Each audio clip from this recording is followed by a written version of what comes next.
بھلا تم ایسے لوگوں سے کیوں نہ لڑو جنہوں نے اپنی قسموں کو توڑ ڈالا اور پیغمبر کو وطن سے نکالنے کا ارادہ کر لیا، اور انہوں نے تم سے عہد شکنی کی ابتدا کی۔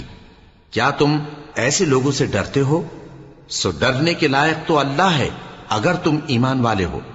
ان سے خوب لڑو، اللہ ان کو تمہارے ہاتھوں سے عذاب میں ڈالے گا اور انہیں رسوا کرے گا، اور تم کو ان پر غلبہ دے گا، اور مومن لوگوں کے سینوں کو شفا بخشے گا، اور ان کے دلوں سے غصہ دور کرے گا، اور اللہ جس پر چاہے گا توجہ فرمائے گا، اور اللہ سب کچھ جانتا ہے، حکمت والا ہے۔ کیا تم لوگ یہ خیال کرتے ہو کہ بے آزمائش چھوڑ دیے جاؤ گے؟ اور ابھی تو اللہ نے تم میں سے ایسے لوگوں کو پرکھا ہی نہیں جنہوں نے جہاد کیا، اور اللہ اور اس کے رسول اور مومنوں کے سوا کسی کو دلی دوست نہیں بنایا، اور اللہ تمہارے سب کاموں سے واقف ہے۔